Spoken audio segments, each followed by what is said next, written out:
Bapak Ibu yang terkasih di dalam Tuhan, kalau Bapak Ibu mampir atau singgah ke rumah seseorang lalu mendapati di pagarnya ada tulisan "Awas anjing galak", bagaimana respons Bapak Ibu? Ketika membaca tulisan itu ada di pagar atau di depan rumah seseorang yang ingin Bapak Ibu kunjungi, apa yang akan Bapak Ibu lakukan? Tentu Bapak Ibu akan waspada. Kalau berkunjung ke rumah dengan tulisan "Awas anjing galak", itu artinya kita yang akan datang berkunjung harus siap-siap. Karena nanti ketika kita masuk ke dalam rumah itu, kita akan berhadapan mungkin dengan anjing yang galak. Kita yang walaupun sudah terbiasa dengan hewan, walaupun pernah pelihara anjing atau sedang memelihara anjing pun, itu juga tidak boleh abai. Karena bisa jadi anjing di tempat yang kita kunjungi itu berbeda dengan yang di rumah kita. Jadi memang kita harus waspada. Sehingga tulisan "Awas anjing galak" itu berarti memperingatkan kita supaya kita lebih hati-hati dengan gerakan kita, lebih hati-hati dengan apa yang akan kita lakukan, karena itu bisa jadi pemicu anjing di rumah itu untuk jadi lebih galak kepada kita. Mulai dari ngegonggong atau menggigit. Nah, kalimat ini adalah kalimat peringatan Bapak Ibu. Sehingga dalam Kamus Besar Bahasa Indonesia memang peringatan itu sifatnya menasehatkan dan juga untuk mengingatkan. Kata dasarnya adalah ingat, dan sifatnya adalah mengingatkan karena memang manusia bisa saja lupa dan juga lalai. Dalam dunia kerja, pasti Bapak Ibu tahu apa itu surat peringatan. Surat peringatan diberikan kepada karyawan yang melakukan pelanggaran di tempat kerja. Sekali surat pelanggaran dikeluarkan, maka karyawan itu harusnya berubah jadi lebih baik. Tetapi kalau belum juga membenahi perilaku dan juga kinerjanya, maka akan diberikan surat peringatan lagi. Sampai kepada surat peringatan yang ketiga. Kalau masih belum ada perubahan, maka siap-siap saja karyawan itu akan dipecat dari pekerjaannya. Nah, Bapak Ibu yang terkasih di dalam Tuhan, bacaan kita hari ini juga adalah merupakan peringatan buat kita semua. Mengatakan bahwa kita semua harus waspada.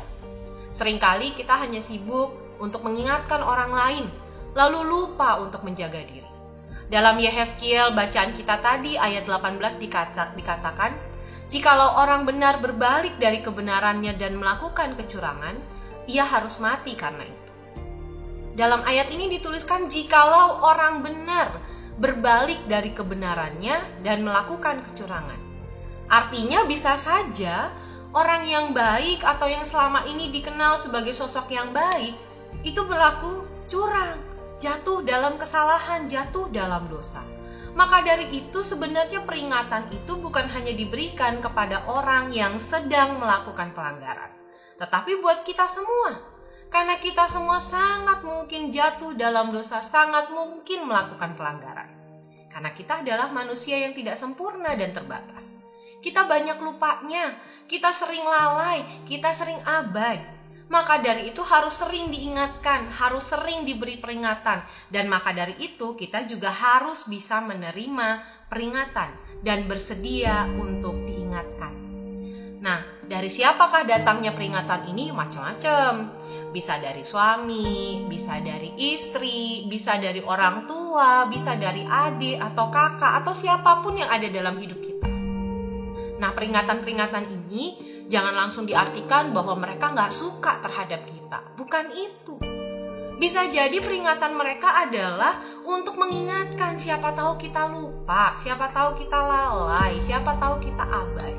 Karena sebenarnya posisi kita semua sama, Bapak Ibu. Kita semua sama-sama suka lupa.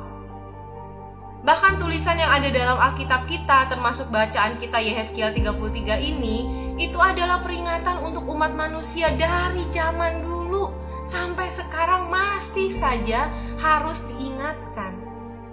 Ini membuktikan bahwa manusia itu memang selalu lupa, makanya harus selalu diingatkan, harus selalu diberikan peringatan supaya apa? Supaya ingat terus-menerus. Jadi bagaimana respons kita ketika kita diingatkan, atau bagaimana respons kita ketika mendapat peringatan? Ya tentunya jadi lebih waspada dong, dan yang lebih baik lagi adalah kalau kita mau berubah. Berubah jadi lebih baik, memperbaiki apa yang kurang, menunjukkan kemauan untuk menjadi orang yang lebih baik lagi, menjadi orang yang berkenan di hadapan Tuhan dan juga di hadapan sesama kita. Inilah yang seharusnya kita lakukan, Bapak Ibu. Jadi kalau kita mengabaikan peringatan, bahaya loh. Karena nggak tanggung-tanggung. Mulai dari hal-hal yang kecil bahayanya sampai kepada ancaman nyawa. Jadi kalau mau kita memperbaiki kehidupan kita, memperhatikan peringatan-peringatan, jangan tanggung-tanggung Bapak Ibu. Contoh, soal protokol kesehatan, mulai dari memakai masker, mencuci tangan, menjauhi kerumunan, itu saja harus kita taati, harus kita ingat, harus kita lakukan terus setiap hari. Dan kalau ini 3 sudah ingat, maka tentunya hal-hal yang lain jadi lebih mudah, termasuk soal apa yang Tuhan inginkan dalam kehidupan kita dan peringatan-peringatan dari Tuhan. Jadi, mari Bapak Ibu kita memperbaiki perilaku kita, memperbaiki kehidupan kita, supaya kehidupan kita menjadi kehidupan yang layak di hadapan Tuhan dan sesama kita. Tuhan memberkati.